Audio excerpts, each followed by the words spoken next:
Financial education is the possession of the set of skills and knowledge that allows an individual to make informed and effective decisions with all of their financial resources. It is also called financial literacy, and it's extremely important in order for you to make progress and get ahead in life. If you are looking for improvement in your personal and financial life, you might be looking for financial freedom and financial independence. It means that you want to reach a point in your life where you no longer have to depend on family, a job, or a company that you don't like for money. But there is another concept that I'd like you to understand. It is financial confidence. It is different from financial freedom. This is because freedom is based on the amount of money that you have available, while financial confidence is based on your confidence and acumen to generate money. Now, here's the thing. Most people think that there is a money scarcity. They think that there is no money and making more money is impossible. But this is deeply untrue. The truth is, the world is littered with money, but only those with the skills and knowledge can acquire it. Money is like a game, and it has a bunch of rules that you just have to follow. Play according to the rules, and you will become the master of your financial life, guaranteed. In this video, I'm going to teach you the 4 most important rules of money, which are the basics of being financially free, financially confident, and financially literate.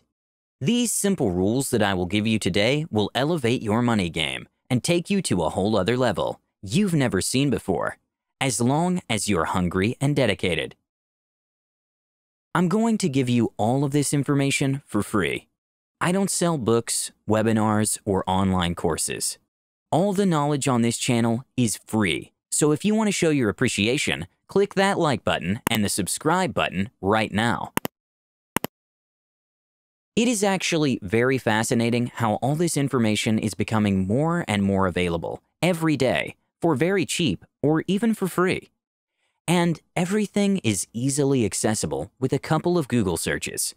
So even if everything is at their fingertips, more than 90% of the population is still financially ignorant. Let me give you a quick example.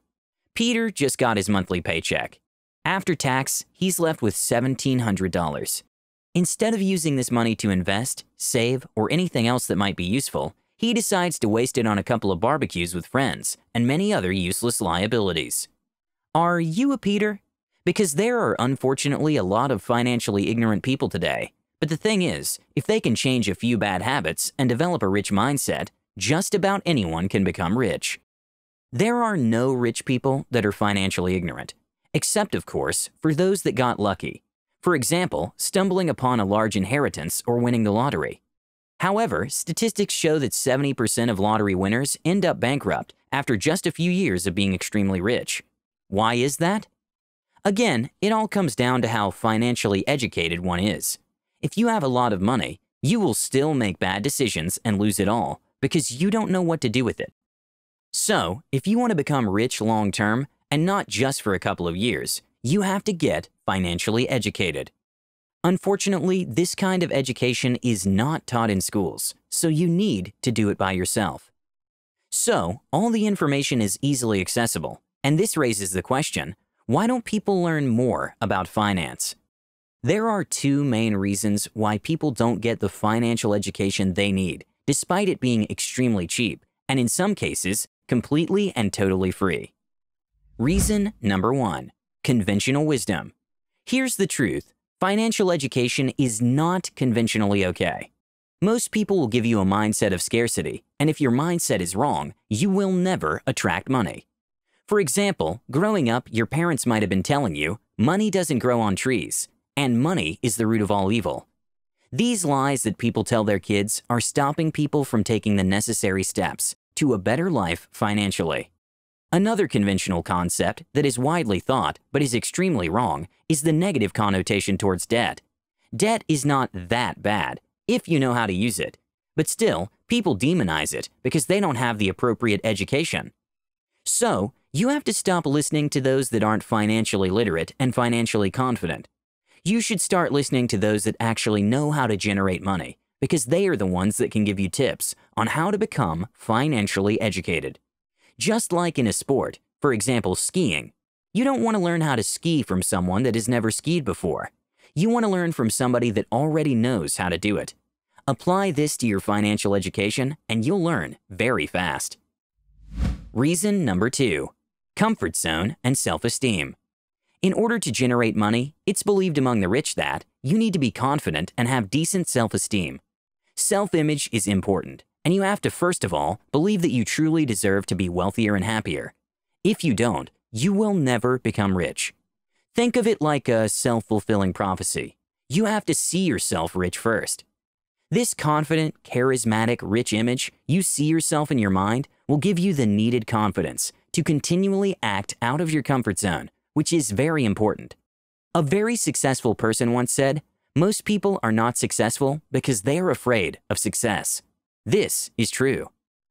In order to become successful, you have to step out of your comfort zone and take risks. For example, if you want to start your first business, but you don't have any money, you might first of all have to take the risk of getting a loan from your bank and putting yourself in thousands of dollars in debt, which is out of a lot of people's comfort zone. Charisma and confidence are some of the key ingredients you need to become rich. If you don't have the confidence to take action, you'll never become rich. So, before actually getting into financial education, you have to first work on yourself and your mind when it comes to risk-taking and failure. Confidence will give you the strength and the courage to take risks and perform under pressure. So, now that you know all about why people don't get financially educated and the importance of it, let's get started with the 4 most important rules of being financially educated. Rule number 1. Don't invest in what you don't understand. Investing is very important, especially when you want to multiply your money. Here's the thing. You will never, ever get rich long-term by working for someone else. You have to start investing. There are many types of investments, such as stocks, bonds, real estate, and Forex, just to mention a few. But I want you to know the single most important investment, and that's in yourself. Invest in yourself. Before investing in anything else, you have to invest in the development of your money-making machine, your brain. Getting the knowledge necessary to operate a business, financial education included, is not optional. Your industry and your niche are going to eat you alive, unless you are always updated on what's going on. Stay up to date on all information that matters to you and to your success. Invest in your business. If you buy or create a business, you will probably at one point want to expand it. If you want to do so, you need to put some money into your business in order for it to grow. It's like a car. In order to make it run, you have to put gas in it. And a business is no different. In order to keep growing, it needs to be fed money. Investing in your business might be anything from marketing to research or developing a new product. Invest in real estate. Real estate investing, like other investments, are basically buy low and sell high. A simple concept with very complicated steps.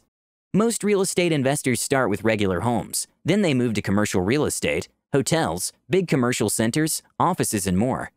Basically, you find units, structures, with potential that have been mistreated. You fix them up, you wait for the price to rise, and then you sell that unit in order to make a profit. Invest in stocks. Stocks, or shares, are literally part of a company that is for sale to the public. When buying stocks, you have the right to a part of the profits of that business, which is the equivalent of your initial investment. Just like any other investment, the stock market is pretty risky, and there are a lot of people that lose a lot of money with it. So, these 4 are the most important and well-known types of investments. However, independently of the type of investment that you choose, you have to know what you're getting into. There are rules to follow, but equally, there's a lot of misleading information out there. A lot of people are willing to scam you just to take your money. So you have to be very, very careful who you listen to. Do heavy research before putting your money in something new, or seek advice from a professional in that industry, preferably someone with skin in the game. Remember this rule. Never invest in something that you do not understand. Rule number 2. Debt is a powerful but deadly weapon. This one might be controversial, but the power of debt is underrated. All those that know how to use it will thrive, while those that are scared of it will miss a lot of opportunities. There is good and bad debt. Bad debt is anything that you know that you won't be able to pay off. For example, student loans. This is extremely painful, and it destroys the financial life of many people. We shouldn't ask 18-year-olds to make financial decisions of hundreds or thousands of dollars without considering the consequences. So be careful with that one, and only get in debt if you know what you're doing. On the other hand, good debt is the type of debt that you're absolutely sure you'll pay off, or you have a plan to pay it off, and it will also make you money.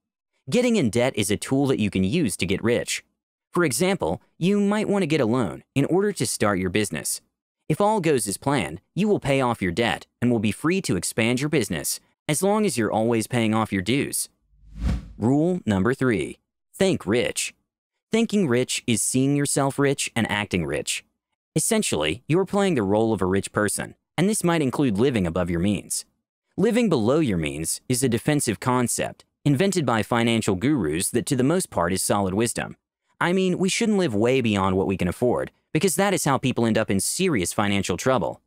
As long as you're disciplined and wise about what you're doing with your money, you have to also spend your money on things that give you confidence and make you feel good. Do you really think that depriving yourself of a couple of coffees at Starbucks will make you a millionaire? Instead of living below your means and saving a penny here and a penny there, start gaining new skills that will make you money in order to support your desired lifestyle. This single trick will have a huge impact on your mindset. You'll start seeing opportunities in places where you can make money. Rule number 4. Develop skills to acquire assets. Assets are things that put money in your pocket, while liabilities are things that take money out of your pocket. Your brain is your biggest asset, and you can develop it in order to be even more valuable. There are skills that are very demanded in the marketplace, and they all have 2 things in common. 1. They bring a lot of value to the market. 2. They make you a lot of money. So instead of working for someone else, start developing skills that will help you generate income from nothing, just by delivering results to the market. Figure out what best fits your abilities and develop your first high-income skills in order to gain the resources necessary to acquire more and more assets. Well, that's it for today's video. I hope you enjoyed it and gained value from it. If you did, give it a big thumbs up. Also, leave your thoughts down below. I'd love to hear them. With that said, don't forget to subscribe and enable notifications. Thanks for watching, and I'll see you in the next one.